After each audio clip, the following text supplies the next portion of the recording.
Bunda jangan sekali-sekali minta dispensasi karena Bunda seorang perempuan.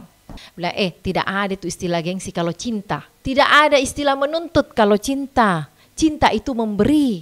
Tapi kebanyakan kami laki-laki yang memberi. Mulai dari uang panai. Siapa suruh jadi laki-laki? Publik kita jago iya. Tinggi jabatan, tinggi sekolah, tinggi gaji tak? Itu. Besar ki gaji tak dibanding suami tak mungkin. Terus kemudian semena-mena maki, mau ki ambil alih posisi leader kah di dalam keluarga tidak boleh. Kita memang perempuan harus ki mandiri karena tidak ditahu besok-besok ini laki-laki nak tinggalkan ki hanya karena pada saat dia tinggalkan ki dari biaya apa-apa. Makanya perempuan mandiri kerja juga. Terlintas seperti itu, ya. Itu kan berarti tanpa sadar kita berdoa bahwa kita memang sedang mempersiapkan perceraian. Saatnya bilang kamu kelas. Oke, kembali lagi di Kamu Kelas Podcast bersama saya Rizal Jamal. Aduh, akhirnya yang ditunggu-tunggu datang juga. Ini saya sudah lama mau ngobrol-ngobrol dan memang banyak sekali kemarin teman-teman tuh komen-komen kapan bahas tentang family.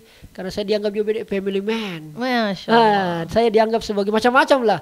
Kak, ngobrol-ngobrol tentang keluarga dong. Apalagi sekarang ini musim petuada, banyak sekali acara nikahan ya Allah. Apalagi sudah lebaran. Dan ternyata juga banyak masalah ternyata keluarga kita ini ya selama pandemi. Nah makanya saya undang ini bundaku yang sangat memang kental banget tentang family, tentang keluarga ya. Tapi beliau juga merupakan anggota DPRD Sulsel. Ada Bunda Sri Rahmi, Assalamualaikum. Waalaikumsalam warahmatullahi wabarakatuh. Sehat ki Bunda Di? Alhamdulillah sehat Kakak Rijal. Saya tahu sekali kini Bunda masih lelah dari Jakarta acara nasional Di. Iya, tapi demi Kak Rijal, demi kamu kelas. Kamu kelas. Alhamdulillah. Kamu kelas, gitu ya. Begitu kamu ya. kelas, luar biasa. Masya Allah. Makanya saya ngobrol-ngobrol kan sama-sama Kiki ya. Iya. Bagaimana jadwalnya Bunda? Kebetulan juga karena kita baru kembali dari Jakarta Bunda, saya hari Senin mau ke Jakarta. Oh, kita tukaran. Alhamdulillah kita ketemu di hari Sabtu. Ketemu di hari Sabtu. Alhamdulillah weekend. Bunda, pertama ini sebenarnya saya mau jujur sama kita ini Bunda, lama saya pantau-pantau Ki. Jadi tongkat juga saya ini badan pemeriksa, pengawas. Paparazzi. Kan kita kerja pengawas juga kan, pengawas eksekutif. Iya. Saya juga mengawasi sebagai mengawasi anggota dewan. Mengawasi anggota dewan supaya jangan macam-macam itu. Siap. Dari DPRD Kota Bunda. Saya di DPRD Kota itu sejak tahun berapa sih sebenarnya? Di legislatif 2004. 2004? Iya. Kan sudah 5 kali kita pemilu toh. Oke, 5 kali. 5 kali pemilu, 1 kali saya tidak masuk, ya 4 kalinya ini sampai sekarang kan. Tapi mulainya 2004. Kalau mulai masuknya 98, yang pertama kalinya, tapi kan tidak lolos. Jadi, pas 2004 pemilu kedua, alhamdulillah lolos sampai sekarang. DPRD Kota memang. DPRD Kota. Dari 2004, 9. Ya, kemudian 14, 19, 2019, 2024 nanti. Kita belum tahu seperti apa. Ya. Nanti kita bongkar ini. Siap. Bu Dewan, ini saya lihat kemarin Bu Dewan karena saya cari-cari siapa di kira-kira karena banyak masukan ke saya Bunda mengenai keluarga, mengenai milenial nih apa segala macam. Karena enggak tahu kalau pembahasan keluarga itu seru kayaknya, rame gitu ya. Tidak habis. Betul. Banyak Tommy juga kita yang di kampung ini motong tiru-tiru artis. Betul. Iya. Jadi saya bilang siapa kayaknya ada salah satu tokoh perempuan yang memang getol bicara soal keluarga, bahkan bikin buku saya lihat. Ya. Apa sih buku yang kemarin Bunda kita bikin itu? Yang terakhir itu Kuntum Mawar. Kuntum Mawar judulnya. Kuntum Mawar. Ya. Itu berisi tentang buku apa?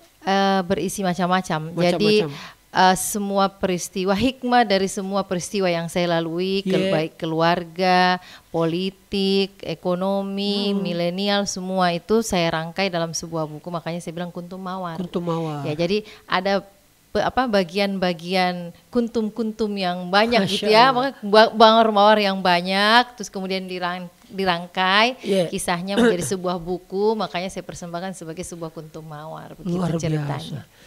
Bu Dewan Bunda dari 2004 Ki. Kita kan juga seorang ibu begitu. Saya selalu habis pikir ya, bahkan bilang susah itu kasihan kalau seorang perempuan terjun ke politik. Karena dia juga ibu rumah tangga, siapa urus anaknya? Betul. Banyak yang bilang begitu Bunda ke saya. Makanya kasih laki-laki perempuan ujung-ujungnya rumah tangga. Sekolah tinggi-tinggi, rumah tangga Ujung-ujungnya dapur. Dapur. Sumber kasur beda. Itu gimana itu Bunda? Ini keresahan banyak orang dipertanyakan. Mudah-mudahan kita bisa bantu jawab mengenai keresahannya netizen itu. Ya, sebenarnya itu persepsi lama. Jadul Persepsi jadul itu. Apalagi sekarang kan era IT itu, jadi tidak ada istilah tidak ada lagi alasan seperti itu. Dulu saja waktu saya awal-awal di 2004 itu belum terlalu banyak media, belum terlalu banyak alat komunikasi yang bisa kami pakai dalam keluarga. Nah bisa tonji. Apalagi kalau sekarang bisa pakai video call dimanapun, walaupun anak-anak di luar negeri bisa pakai video call. Kalau dulu kan tidak bisa, paling telepon biasa aja. Sekarang banyak ya. Jadi tidak ada istilah seperti itu. Kalau menurut saya, mungkin itu pelarian pelarian dari ketidakmampuannya untuk memanage sumber daya yang ada dalam lingkungannya, dalam sekitarnya, sehingga dia bilang tidak bisa kak. Tidak bisa kak. Seperti itu. Padahal sebenarnya bisa saya buktinya. Jadi Kakak Rijal perlu tahu, saya periode kedua di DPRD Kota melahirkan 2 anak. Di DPRD Kota periode kedua. 2 anak lahir. 2 anak lahir. Jadi dalam waktu rentan 5 tahun. 5 tahun. Ya, 5 tahun itu satu periode. 1 periode. 2 anak lahir. Anak ke-5 dan ke-6 saya. 1 periode. Dan saya ingat sekali yang terakhir ini, yang anak bungsu itu pas mau kampanye.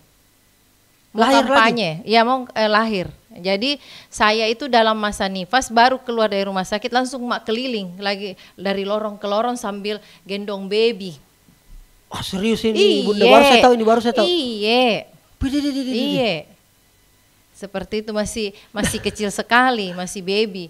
Nah, saya ingat sekali ada satu tim saya sekarang yang sangat loyal. Waktu itu saya ketok-ketok rumahnya. Kan dulu kan PKS dikenal sebagai direct selling. Direct selling. Partai yang paling sering direct selling ke lapangan. Langsung ya, door to door. Door to door. Itu. Nah, saya turun langsung. Saya turun langsung ketok-ketok, terus kemudian diterima sama seorang ibu dan dia bilang, karena lihat Kak Kodong gendong baby, bawa Kak kalender. Nah kira Kak dari panti asuhan, padahal caleg ini dan anggota dewan waktu itu. Anggota dewan bawa kalender. Bawa Kak kalender untuk saya bagi-bagi kalenderku. Nah bilangnya apa? Nah bilangnya tidak mungkin itu terpilih. Dia bilang begitu. Dan beliau sampai sekarang menjadi tim loyal saya, Masya Allah. Masya Allah. Iya. Jadi tidak ada tuh cerita kendala bahwa ada baby terus kemudian berkurang ruang gerak tidak bisa ngapa-ngapain alasan ada babyku, tidak bisa Kak. Jadi penghalang. Jadi penghalang, tidak bisa ruang gerak terbatasi karena baby, tidaklah. Tidak. Respon saya reses bawa baby. Jadi saya taruh itu baby di mobil saya, kan saya full, alhamdulillah semua baby full ASI. Full ASI kecuali anak kedua karena waktu itu saya haji jadi tidak bisa, jadi cuma berapa bulan, tapi semua itu anak saya full ASI. Full ASI, jadi kalau saya ada kunjungan lapangan misalnya reses, saya kasih kasih ASI dulu sampai tidur, saya titip di mobil, terus saya turun ke masyarakat. Alhamdulillah kooperatif juga anak-anakku walaupun baby, dan dibantu dengan doa dan pastinya dukungan suami itu pasti Kak Rijal. Itu yang mau pertanyakan tadi. Apa Bunda bilang suami ini Bunda? Bahkan suamiku itu paling mendukung Kak Rijal. Saya ingat sekali satu kalimatnya yang paling berkesan dan paling saya pegang sampai sekarang. Waktu pertama kali saya masuk di DPRD, dia bilang begini, kan itu kan di DPRD kan sampai tengah malam kita bisa rapat, sampai tengah malam. Kalau agendanya berlanjut sampai malam, terus kemudian kan biasa juga ada begini di organisasi-organisasi. Jangan rapat malam ke perempuan Ki Bella, karena biasa begitu. Jangan sampai malam. Nah, suami saya berpesan begini. Bunda jangan sekali-sekali minta dispensasi karena Bunda seorang perempuan. Saya dibilangin begitu. Diingatkan seperti itu, dan itu yang saya pegang sampai sekarang, sehingga rapat jam berapapun di kantor atau di partai saya tidak pernah bilang jangki rapat malam, ke pulang malam, ke kodam perempuan, tidak pernah Kak bilang pantang bagi saya untuk mengatakan itu. Selama itu untuk kepentingan orang masyarakat. Iya pastinya ya, kalau kita bicara tentang kedewanan, rapat-rapat di dewan kan pastikan untuk masyarakat. Ya. Iya. Di partai pun rapat saya tidak akan pernah ngomong begitu. Ya. Jadi suami justru yang justru bukan hanya mendukung tetapi justru memberikan ultimatum. Iya, memberikan sebuah support yang Support pokoknya yang luar biasa. Apa resepnya sehingga begitu Ki? Maksudnya memang sudah sepakat mikir dari awal kau nanti masuk politik saya tidak atau bagaimana? Saya bekerja kau yang urus ini? Saya awalnya itu kan entrepreneur. Oke. Iya, entrepreneur. Di terus bidang kemudian, apa itu? Fashion. Entah sampai sulit tuh jilbab teh ini Bunda.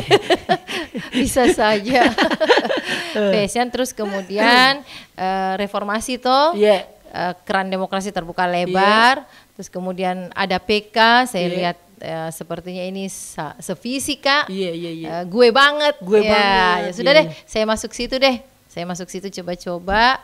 Periode pertama tidak lolos, periode kedua, 3, 4, alhamdulillah lolos. Dan alhamdulillah suami juga aktivis, ya maksudnya senang organisasi, jadi paham lah ya bagaimana dinamikanya itu orang kalau berorganisasi. Dan satu kuncinya Kak Rizal, saling percaya itu. Itu barang. Saling percaya. Itu gampang disebut Bunda, tapi susah kadang-kadang terjadi. Saling percaya Saling percaya itu harus masih koma. Masih koma itu? Iya, komunikasi intinya. Jadi kalau misalnya biar kita bilang saling percaya, tapi kalau tidak ada komunikasi, bisa pudar itu kepercayaan. Sabar dulu Bunda, saya agak mulai bermasalah ini Bunda. Bunda, ini agak saling percaya, terus komunikasi. Ini kan ada dua manusia ini, karakter berbeda, ya kan? Satu dengan kodrat wanitanya, dengan sudah dengan takdirnya di sana, dan juga laki-laki misalnya dengan kodratnya dan setur sebagai kepala keluarga. Maksud saya ini Bunda, kadang-kadang kan karakter kan semua keluarganya tidak seperti kita, tidak seperti Ibu Sri Rahmi, tidak seperti suaminya Ibu Sri Rahmi. Ada juga yang kadang-kadang memang, saya suami bos, saya laki-laki, ini perempuan juga, saya ini urus capek anak ini. Maksud saya, kalau persoalan komunikasi, yang manakah harus menyesuaikan? Perempuan menyesuaikan ke laki-laki atau bagaimana? Jangan bilang saling menyesuaikan karena kadang-kadang yang satu bukan tidak begitu Bunda. Itu gimana ini? Kalau saya bilang dua-duanya. Oh begitu Jadi Bunda, seperti Ki, tarik ulur Ki. Jangan Ki baku si kencangan baku tarik begitu.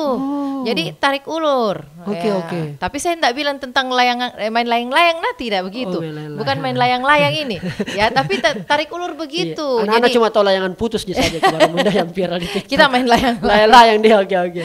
Iya, jadi seperti itu. Jadi tidak boleh Ki sikat tangan. Ya, tidak boleh saling bertahan. Ya.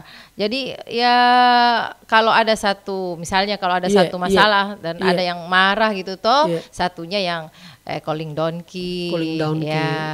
Begitu. Jadi jangan pakai urat semua seperti itu. Dan kalau tadi Kakak Rizal bilang siapakah yang sebenarnya harus harus menyesuaikan. Sama-sama harus menyesuaikan Kakak Rizal. Bukan perempuan ke laki-laki, tidak kepala keluarga ini. Iya, laki tetap kita perempuan tetap harus memberi ruang leadership koam sebagai suami kepada suami tetap. Biar mau hebat bagaimana posisi kita ya. Tetap itu ruang leadership, ruang koam harus diberikan kepada suami. Jelas itu Bunda. Harus itu Agama harga juga mati. Harga mati. Tidak bisa ditawar. Tidak bisa. Ya.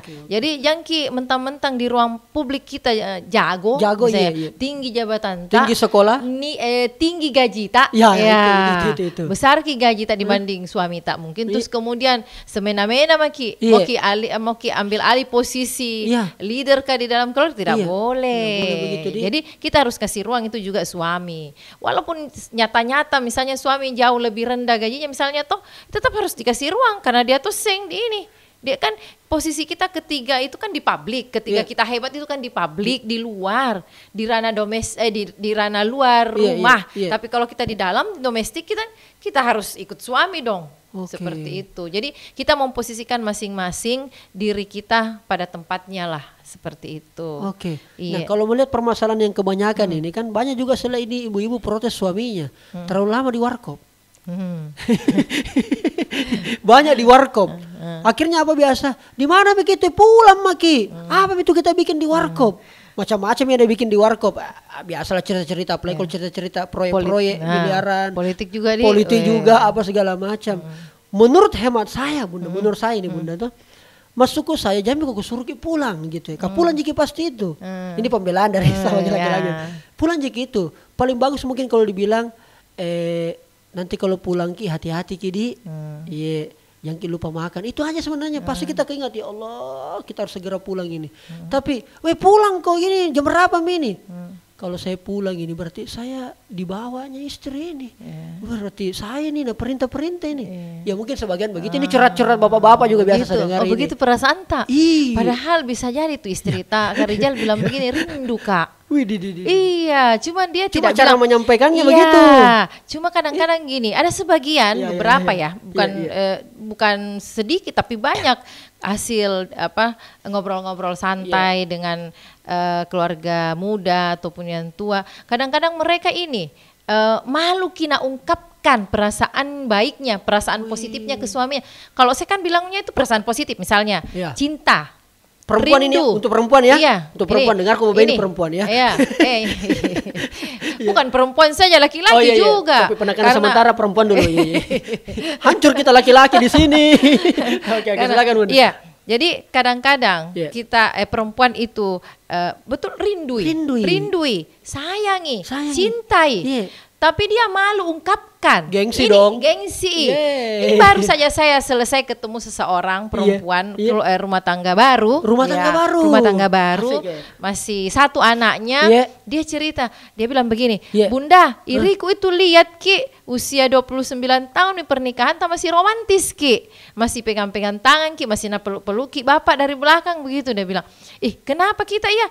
Bilang, malu-malu suamiku Bunda. Saya biasa yang minta, peluk-peluk saya Ki itu pegang-pegang. Jangan kok deh, malu-malu Ki. Dia bilang begitu. Dia bilang, kalau begitu kita padeng yang proaktif. Jadi saya ajari yang ceweknya toh. Kita yang pro. Kita yang proaktif gitu. Bilang, tidak mau Kak Bunda.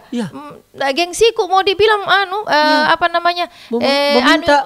Gengsiku mau pegang-pegang tangannya suamiku harusnya dia. Bilang, tidak ada tuh istilah gengsi kalau cinta. Jadi itu catatannya Kak Rijal. Tidak ada istilah gengsi kalau cinta. Tidak ada istilah menuntut kalau cinta. Cinta itu memberi. Seperti itu.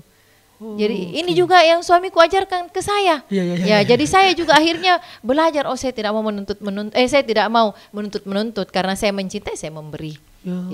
Memberi rasa sayang, memberi pelukan, memberi apa, karena dasarnya cinta itu adalah memberi, memang bukan menuntut. Dasarnya cinta adalah memberi, bukan menuntut. Tapi kebanyakan kami laki-laki yang memberi. Mulai dari uang panai. Itu kewajiban itu Kak Rijal. Aduh, kayaknya ini teman-teman memberi nafkah itu memang begitu enggak? Iya. Makanya memberikan cinta itu tuh cinta. Bentuk cinta. Memberi, bentuk cinta. Masukku kan kami ini laki-laki begini juga kasih Bunda. Kami kan sudah banyak memberi gitu kan. Jadi kita kasih Tommy kok tempat tinggal, kita kasih pakaian, kita kasih Tommy juga waktu kemarin menikah, uang panai dan seterusnya. Maksudnya setelah berkeluarga kami lagi yang kasih kelihatan nih caramu memberi gitu. Siapa suruh jadi laki-laki? Saya jaki guys. Begitu udah. Itu perempuan tuh enak Ki. Minta sama suami uang. Jadi banyak hal yang harus kita atur. Jadi bukan saja lalu lintas kasih sayang, lalu lintas ekonomi juga, cuan juga harus diatur baik-baik. Lalu lintas istilahnya. Jadi maksud saya begini, ada satu case Kakak Rijal teman juga. Ini karena istrinya merasa terlalu berdaya secara finansial dan Sebenarnya suaminya juga kerja ya, cuma memang ini sang istri lincai cari bisnis begitu toh, dan dia merasa mandiri ya mandiri, dan kemudian dilalahnya juga itu suaminya ini cueki, karena lihat di istrinya mandiri. Ya tidak tomina uang bulanan. Akhirnya kemandirian istri ini terus terpupuk terpelihara perasaannya toh, terbangun dan terus dari tahun ke tahun seperti itu merasa mandiri. Akhirnya akhirnya besar semua anaknya, dewasa semua anaknya, baru cerai. Bayangkan itu. Kalau kita pikirkan banyaknya waktu mereka lalui bersama, dewasa anaknya, ketiga cerai, itu yang naungkit. Itu yang terungkap sebagai sebuah alasan bahwa saya tidak pernah dinafkahi secara ekonomi, padahal di satu sisi suaminya bilang ika mandiri ji. Ya, jadi ini bahaya ini. Kalau istri dibiarkan merasa lebih mandiri, padahal di hati kecilnya seorang istri itu motonya dikasih, dan memang itu harus seperti itu. Kewajibannya suami itu menafkahi istri. Biar istri punya gaji banyak, tetap ada kewajiban. Harus, karena kalau istri yang kasih ke keluarga itu namanya sedekah, bukan kewajiban. Tapi kalau suami kasih ke keluarga itu kewajiban. Nah, hati-hati, kadang-kadang ini masalah yang tapi ini benar loh, banyak rumah tangga bubar karena faktor ekonomi. Iya. Nah, ada sedikit case juga yang saya mau tanggapi, dan ini benar pernah di podcast saya ini Bunda, soal perempuan mandiri dan sebagainya. Salah satu tamu podcast saya itu bilang kita memang perempuan harus mandiri. Bahkan dia sampaikan, wahai para perempuan, mandiri ki. Karena mandiri ki supaya itu laki-laki tidak injak-injak ki. Itu pertama statementnya. Statement yang kedua adalah karena kami ini laki-laki, kenapa kami ini perempuan, kenapa kita jadi perempuan harus mandiri, supaya itu laki-laki karena yang kami butuhkan dari seorang laki-laki itu bukan uang sebenarnya, tapi kasih sayang. Makanya supaya kasih sayang dikasih, kita harus mandiri. Karena tidak ditahu besok-besok ini laki-laki tinggalkan hanya karena pada saat dia tinggalkan dari biaya apa-apa. Makanya perempuan mandiri, kerja juga. Itu statementnya. Itu gimana itu? Kalau saya jujur saya tidak sepakat. Tidak sepakat. Jadi kayaknya memang kita coba kita buka buku tentang kuantum ikhlas. Di situ ada tentang afirmasi, ya kan?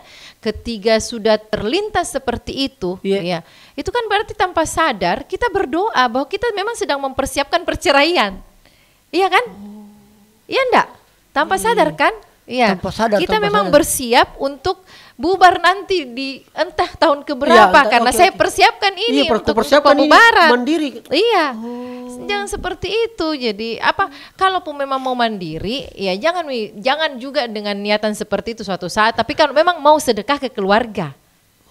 Mau sedekah keluarga, misalnya tidak cukup kasihan gajinya suami untuk nafkah sekolahnya anak-anak atau kita dikasih ruang untuk misalnya bisnis atau bekerja dengan izin suami pastinya ya. Dan kemudian kita bisa membantu meringankan beban suami di situ, kan kita berpahala, sedekah kita di situ. Seperti itu. Dan kalaupun memang suami juga harus hati-hati, jangan pernah lalai dengan kondisi seperti ini. Nah, jangan sampai dia bilang suaminya kaya istriku, banyak gajinya. Nah, stop, tidak tomina kasih ke istrinya uang bulanan. Hati-hati, itu berarti suami tanpa sadar sedang memelihara konflik yang besar, ya. Sedang sedang membuat sebuah istilahnya itu bola salju, bola salju. Menggelinding semakin besar.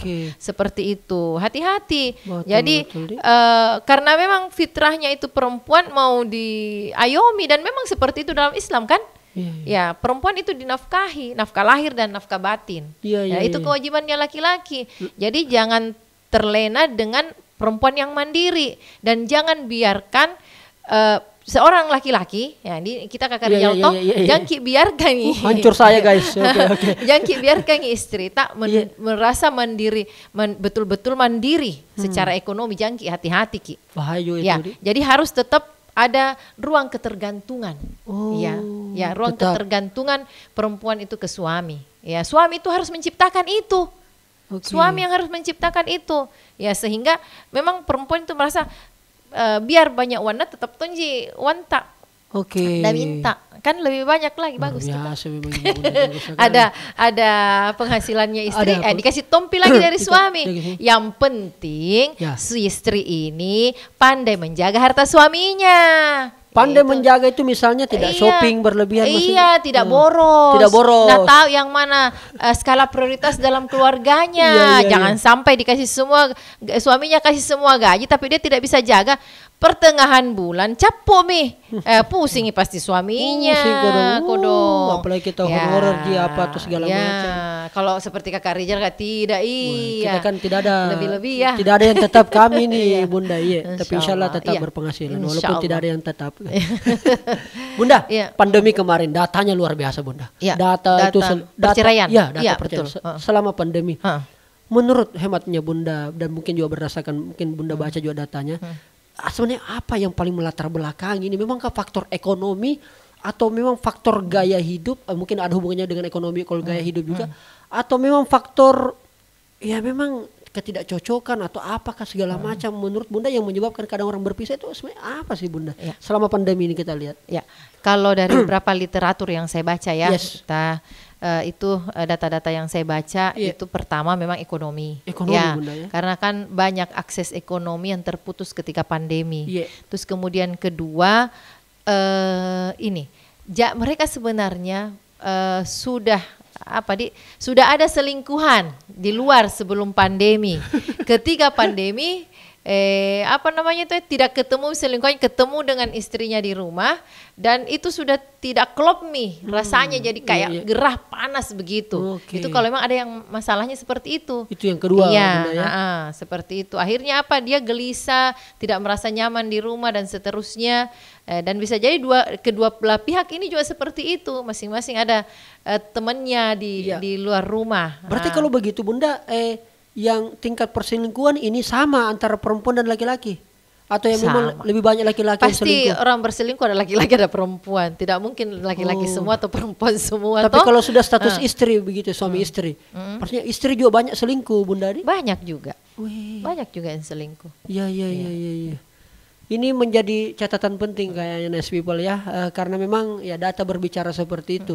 Nah, maksud saya ini Bunda, apa yang harus didengarkan oleh mereka para yang sekarang sementara berkeluarga, terutama keluarga baru, yang awal tahun kemarin baru merit, yang baru-baru mau petuada, yang ke depan mau menikah ini setelah Lebaran. Apa sih yang paling penting mereka persiapkan?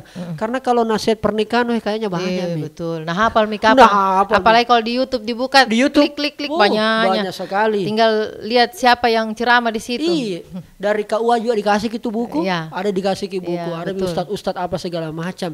Tapi kadang-kadang memang itu masih sangat sulit, apalagi memang saya coba berusaha melihat keluarga secara umum ini Bunda ya. Saya melihat itu adalah karena gaya hidup dari perempuan ini semakin lama semakin tinggi. Tinggi seperti apa itu Kak Rizal? Contoh kan dulu nggak ada terlalu dibilang skincare. Gitu. Akhirnya motomi juga ya karena sekarang kan patokan gaya hidup itu ada di Instastory Instagram Bunda. Semuanya pergi healing kalau weekend. Masa kita di rumahnya pergi tommy padahal kemampuan dong. Wabillahi taufiq wal hidayah. Potongnya diikuti itu. Jadi validasi kehidupan orang lain itulah yang menjadi standar kehidupan. Maksud saya janganlah menjadi standar kehidupan itu gara-gara postingan-postingan orang begitu, kita tahu juga begitu. Akhirnya ini kadang-kadang di sisi lain laki-laki mau juga membahagiakan. Makanya kadang-kadang laki-laki mohon maaf dilakukan segala cara untuk membahagiakan karena dianggap indikator kebahagiaannya bagi seorang perempuan itu kalau dikasih ke doe. Ante kamu jauh udah. Ya. Yang mana Yami dulu ini? Oke. Kalau saya punya prinsip begini Kak Rizal. Apa itu? Ini prinsip saya waktu sebelum menikah. Sebelum menikah. Saya bilang begini, kalau kita memulai sesuatu hal yang baik dengan yang baik, dimulai dengan yang baik insya Allah itu akan baik. Jadi pernikahan itu kan sesuatu hal yang suci. ya kan? Hal yang suci dan akan berjalan lama. Ibadah sepanjang hidup kita, ya kan? Nah, kita harus berhati-hati. Kita harus memasukinya juga dalam keadaan suci, dalam keadaan bersih, tanpa maksiat, tanpa dosa. Jadi dua orang ya, laki perempuan ini ketika bertemu dengan niat yang baik, ya, dengan cara yang baik sehingga Allah meridhoi akadnya. Ya, itu yang saya pegang ketika saya menikah dengan suami. Saya tidak pernah lihat sama sekali Kakak Rijal. Tidak pernah. Bisanya itu? Iya. Demi Allah tidak pernah, Kak. Tidak pernah lihat bapaknya anak ini? Tidak pernah. Oke. Iya. Dia pernah lihat? Tidak pernah juga. Setelah akad nikah baru kami lihat, oh ini. Jadi saya cuma dikasih tahu sama tante sama ibu ya, ganteng orangnya. Oh iya Kak, saya cuma bilang begitu. Oh iya Kak. Dan saya sebenarnya bisa dalam syariat juga, dalam agama juga bisa lihat. Maka malah disunahkan untuk melihat. Perempuan ke laki-laki. Perempuan laki-laki, perempuan dua belah pihak harus. Sebelum menikah. Iya, sebelum menikah harus melihat. Cuma saya tidak tahu waktu itu saya sangat yakin mengimani sebuah keyakinan. Iya, bahwa saya harus jaga niatku. Ya, jangan sampai saya menikahi ini ya calon suami saya itu hanya karena saya lihat ganteng nih. Ya. Berarti kan ternodai niatku waktu itu saya karena kan saya niatnya memang saya mau menikah karena Allah.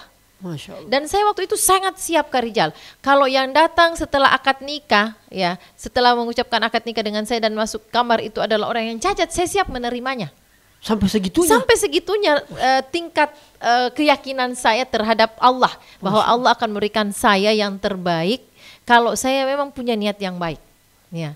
Alhamdulillah ya itu mungkin jawaban dari keyakinan saya. Alhamdulillah diberikan yang terbaik sama Allah. Makanya Langga sampai 29 tahun usia pernikahan. Iya, tidak pacaran sama sekali. Tidak pacaran. Bukan jangankan pacaran, ketemu saja, beku lihat saja tidak. Apalagi waktu itu belum ada WA. Tidak. Jangankan WA, telepon yang begini-begini Kakak Rijal. Tena. Ada telepon tapi tidak pernah komunikasi, tidak ada. Betul. Iya. Seperti itu Bunda. Ya, saya yakin seperti itu bahwa kalau suatu hal yang suci itu kita mulai dengan yang baik, Allah yang akan menurunkan sakinah, mawaddah, rahmah kepada kami. Masya Allah. Iya, insya Allah. Nah, poin saya yang menarik ini Bunda. Sebenarnya kalau kita melihat hubungan keluarga apa segala macam ini Bunda, kadang-kadang kan yang menjadi masalah juga nih kalau biasa beda konflik terus ada campur tangan keluarga. Ini kadang-kadang ini Bunda, apakah dari faktor laki-lakinya atau faktor perempuannya? Sering kayaknya itu ya. Sering Bunda tuh ini makanya agak turun pulumeku bilang ini Bunda, pelan-pelan ini kasih suara karena ternyata memang banyak begitu. Ada pihak ketiga ya. Ada pihak ketiga. Entah itu. Kenapa ikut suamimu? Keluarga ya. Masa kasih begitu kok? Kasih begitu togi juga. Masa provokator dong. Ya, misalnya ini contoh. Dan ternyata menurut Bunda banyak yang begitu. Ya sepertinya begitu. Jadi pihak ketiga ya. Pihak ketiga ini kan kita tidak tahu apakah perempuan lain atau laki-laki lain atau pihak keluarga dari kedua belah pihak atau temannya yang jelas pihak ketiga. Ini kedua pasangan Bunda. Bagaimana harus memposisikan sebenarnya? Harusnya keep saja masalahnya. Tidak boleh keluar. Tidak usah keluar, tidak boleh. Kenapa harus bawa keluar? Itu aib keluarga, aib rumah tangga kita. Selesaikan saja di internal. Kecuali memang tidak bisa selesai sama sekali, baru kita cari orang yang betul-betul bisa memberikan solusi. Jangki ember. Jangki curhat, apalagi sekarang zamannya laki-laki curhat ke perempuan, perempuan curhat ke laki-laki, itu dibilang jabena. Nah, fenomena yang terbaru sekarang adalah curhat ke media sosial. Masalah keluarga curhat di media sosial. Ya, jadi begini Kakak Rijal, harus ada kan di semua kantor juga ada namanya tata tertib. Iya. Ada kode etik kayak DPR di mana-mana pasti ada begitu. Di sekolah juga ada begitu. Di rumah tangga juga ada begitu dibikin. Ada kode etik dan tata tertib yang kita sepakati berdua. Kalau salah satunya melanggar? Tidak boleh dong, itu komitmen. Nggak seumpama melanggar ini ceritanya Bunda. Ya tergantung komitmennya apa. Kasih ingat ki. Jangan pernah berhenti untuk mengingatkan. Ya. Jadi sabar itu tidak ada memang batasnya. Ya. Jadi kan kita kan dua manusia berbeda kelamin, berbeda latar belakang, berbeda suku, berbeda rahim. Ya, sama saudara atas saja satu rahim, satu sesusuan, nah biasa beda-beda ki. Apalagi ini ketemu besar peki. Ya, pasti akan ada banyak perbedaan. Ya, akan banyak perbedaan di antara suami istri dan beda pasti cara komunikasinya juga. Beda. Misalnya satu contoh, ya. Saya sama bapak, ya. Bapak itu orangnya teratur kalau misalnya merapikan buku-buku betul-betul rapi, semua itu buku tidak boleh dilipat-lipat. Berarti detail orangnya. Ya, tidak boleh, misalnya kan biasa kita membaca ditandai itu dilipat gitu. Iya. Tidak boleh itu seperti itu. Nah, saya orangnya begitu. Sama kita Bunda. Ya. Suka lipat-lipat supaya tapi kita tidak usah bikin komunitas di. Iya, tidak usah. Karena itu buruk. Komunitas lipat-lipat buku. Jangan nih, karena merusak buku memang. Dan saya sadari itu, dan itu sejak awal pernikahan itu selalu diingatkan. Dan saya juga berusaha berubah, tapi masih saja biasa sampai sekarang masih selalu juga keceplosan lipat buku. Jadi alhamdulillah suami selalu sabar untuk mengingatkan saya.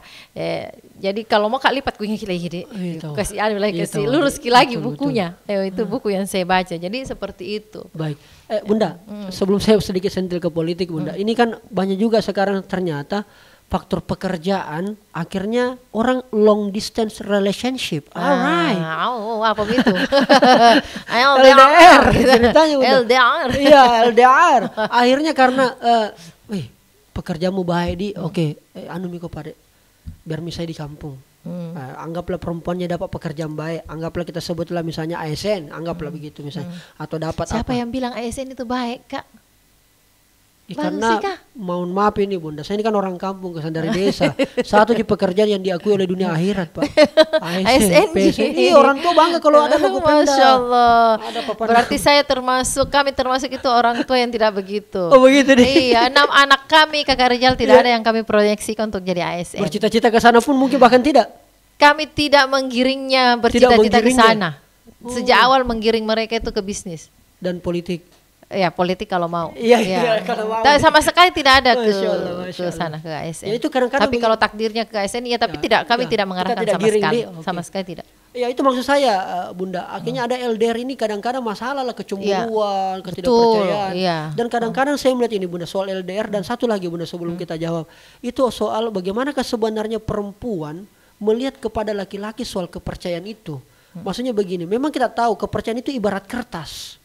Ya, yang dimana kertas itu lurus, bersih, dan ketika kemudian kepercayaan itu sama dengan ibaratnya kertas, kalau sudah dikucek-kucek, sudah dikarombol istilahnya, maka tidak bisa lagi kembali seperti semula. Begitukah juga perempuan melihat, anggaplah kami ini laki-laki ada salah Oke, minta maaf kita akui bahwa ini salah dan dosa. Tidak kita ulang itu, tapi masih teringat lagi.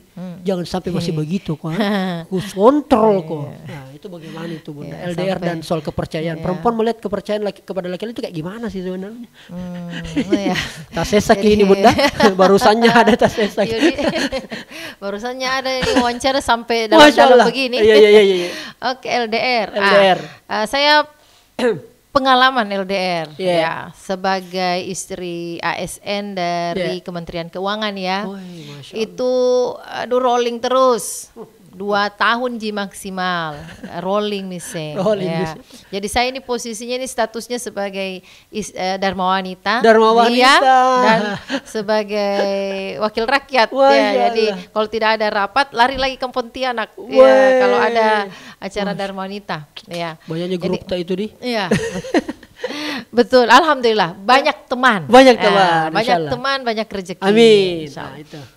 Ya, jadi satu selalu saya jadi patokan ya ini kalau misalnya tidak ada sesuatu yang harus kita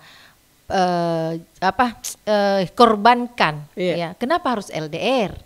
Ya, misalnya begini, tidak pergi, tidak ada. Kalau misalnya ASN nggak misalnya, saya kayaknya rela aja, maksudnya sangat ringannya saya akan meninggalkan. Ya, seperti itu. Kalaupun kondisinya terpaksa, berarti kan kita harus hitung-hitungan. Ya, kita harus memberikan ruang untuk sering bertemu. Jangan sampai jarak itu juga memupus cinta. Jangan sampai. Karena kan alasan Ki Jam Kak deh, jangan tidak ada uang untuk pulang. Apalagi kalau misalnya naik pesawat atau apa toh, kan bisa jadi seperti bisa itu. Jadi. Ya, dan sangat besar kemungkinan alasan seperti itu. Ya hati-hati Ki. Hati-hati di, oke. Nah, jadi kalau diperhadapkan pada kondisi seperti itu, ya kalau saya pilih keluarga. Saya harus ikut. Pertimbangan itu di. Iya, seperti itu. Jadi alhamdulillah sekarang selama ini ya kami tetap menjaga pertemuan, harus ketemu setiap minggu. Tidak bisa tidak. Itu harga mati. Karena kalau setiap hari kayaknya agak sulit. Tidak mungkin tosing kalau Pontianak Makassar setiap hari kerja. Kecuali lewat video call. Video call itu pasti. Posisi. Cek. Ada reses. cek. Jadi kita saling ini. Dan ada juga hal tetap ada ritual bersama ya, rutinitas bersama walaupun LDRan. Ada ritual atau rutinitas kalau ini rutinitas bersama yang kami lakukan, dan itu bersamaan kita lakukan dalam jarak yang berbeda dengan jarak yang berbeda. Misalnya olahraga, terus doa bersama, terus kemudian tahajud call, terus sahur. Iya. Ada tahajud itu, call. Rutin itu. Canggih sekarang deh. Iya, rutin itu kami lakukan. Jadi tahajud call. Iya, jadi pada saat bangun tahajud, pastikan juga membangunkan suami.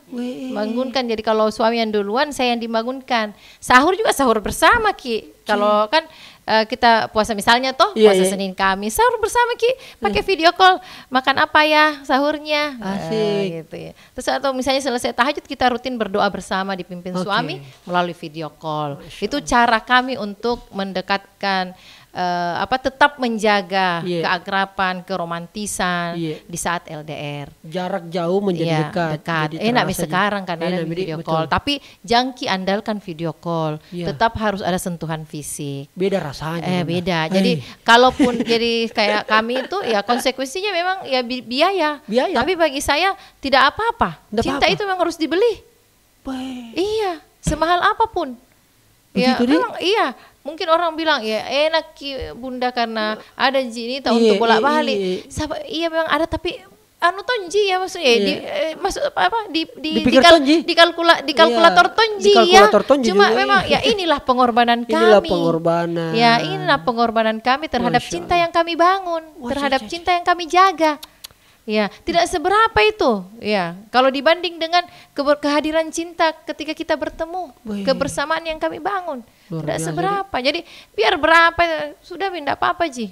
Dibanding kita tidak ketemu, harus ketemu setiap pekan. Kayaknya terjawab juga tadi soal kepercayaan juga. Nah begitulah caranya nih. Memang komunikasi salah satu paling intim memang ini. Jadi rasanya kalau sepekan tidak ketemu memang lain-lain tidak enak Ya itu. Nah ini Kakak Rijal yang harus dijaga perasaan seperti itu. Jangan sampai LDR Ki terbiasa maki sendiri.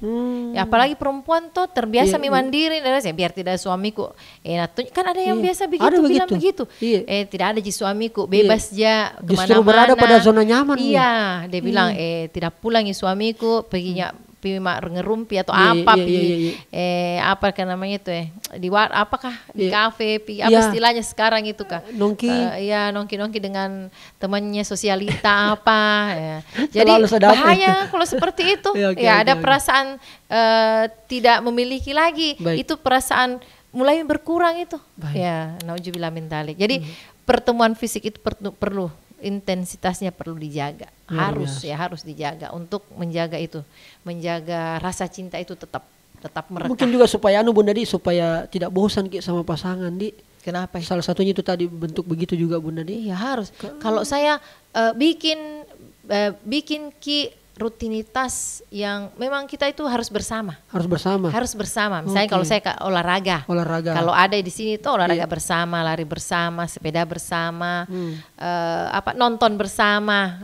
Nonton ini Kak biar bagus bagaimana itu film. Kalau tidak bahu ketemu Ki tidak nonton. Saya juga tidak nonton, Bapak juga tidak nonton. Walaupun kami pencinta film bioskop ya, bioskop. Saya kira tadi bilang pecinta Korea. Bukan drakor, bukan. Nonton drakor. Kalau action ya. Action aliran kami action. Tapi kalau drakor tidak. Tidak, iya. Mungkin anak-anak aja mungkin di. Saya tidak tahu aja. Tidak tahu juga. Tidak, Persa sebentar, Bunda. Persa sebentar. Tidak tahu Ji kayaknya.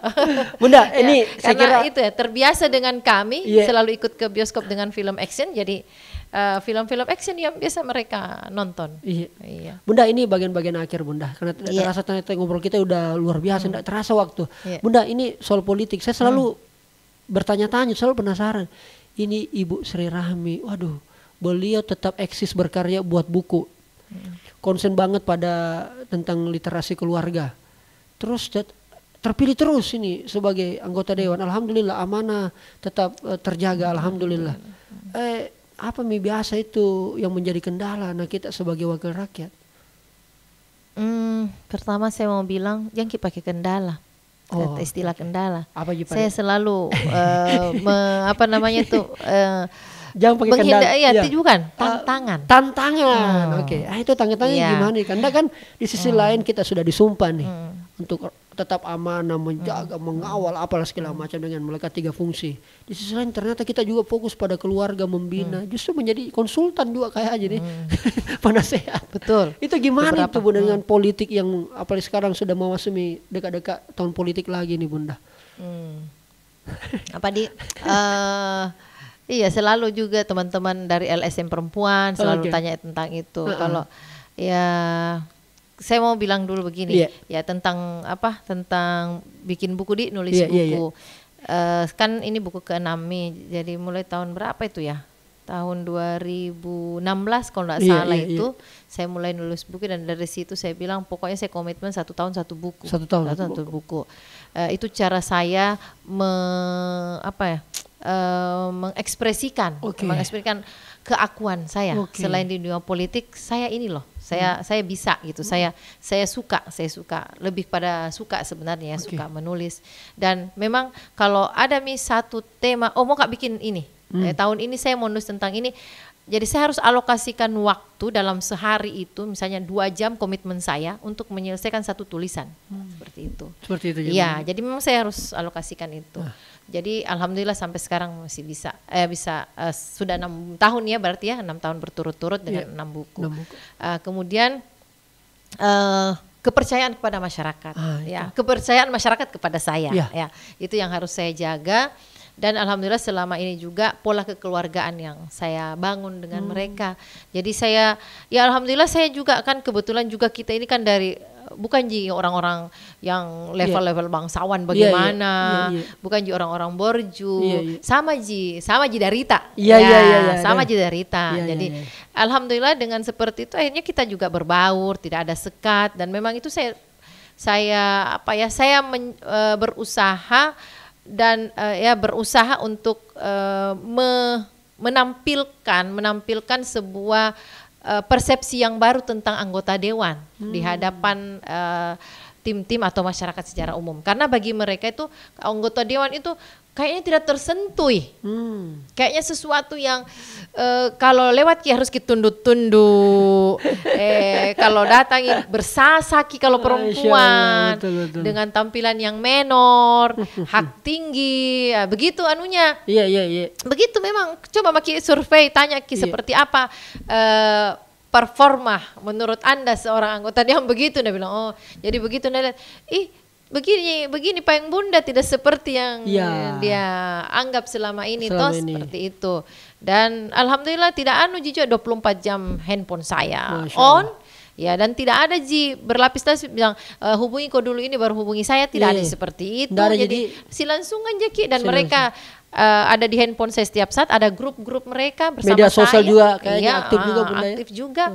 Dan saya juga bikin buka program sapa di Instagram live Jadi selain dari reses serap aspirasi langsung yang resmi melalui media sosial. Juga saya buka dari IG live itu dengan program sapa serap aspirasi Bunda. Aspirasi Bunda. Jadi kalau misalnya ada isu-isu yang lagi hangat diperbincangkan, kayak minyak goreng kemarin, jaminan hari tua, buruh, IKN, 3 periode, itu saya angkat itu, saya minta masukan dari teman-teman. masyarakat. Apa pada yang saya mau bicarakan kan dari mereka Ji. Dari mereka Iya, ini. yang Kita saya hanya bawa, wakili saja. ya, Oke. saya bawa bicara Luar ke biasa. parlemen. Seperti itu yang saya jaga. Baik. Komunikasi dengan mereka dan tidak ada sekat.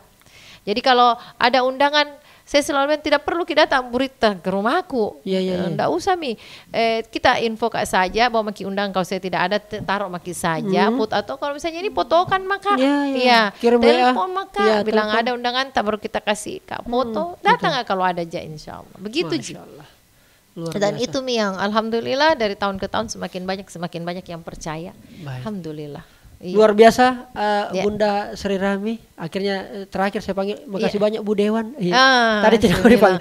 iya Bunda mo. Bunda mo. Karena memang akrabnya personal brandingnya Iya. Ibu Sri Rami itu yang Bunda dipanggil Bunda. memang. Nakke Bunda Ji. Nakke Bunda Ji. Ay, Iya. kayaknya tagline 2024 itu. Lama mi Oh, lama itu Kak kalau Rija. ketinggalan kasih lagi. Yang tagline baru ini dari Bantaeng, Kungai Nakke JK.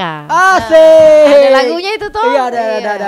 Berarti insya Allah 2024 naik kelas katanya Bunda Di. Insya Allah. Saya doakan kemudahan. Ya amin. Amin. Mudah-mudahan bisa Amin. matu-matu. Iya. Matu-matu Dan yang paling penting bermanfaat ingat bagi orang banyak. yang paling insya penting juga nanti Bunda kalau naik kelas Miki ingat Tommy Kak Allah. juga. Pasti Mi. Ingat- Tidak perlu naik kelas untuk ingat itu Kak Karja. Oh begitu Di. Terus Oh iya. diingat. Karena kita sudah masuk di kamu kelas. Jadi Iya, insya Allah betul. selalu jadi naik kelas. Ya. Jadi bisa nanti gantian juga ke tempat saya. Oh bisa, Kak Karja, toh, bisa kita podcast insya Allah. lagi. Bisa Iya, Bunda, insya Allah. Alhamdulillah. Bunda makasih banyak. Sama-sama Sudah Kak datang, Rijal. mudah-mudahan sehat selalu Bunda. Insya Allah, amin. Dan di kesempatan ini saatnya bilang kamu kelas. Oh gitu. Iya. Kamu kelas. Kamu kelas. Luar biasa. Oke. Tepuk tangan untuk Kak Rijal juga. Saatnya bilang kamu kelas.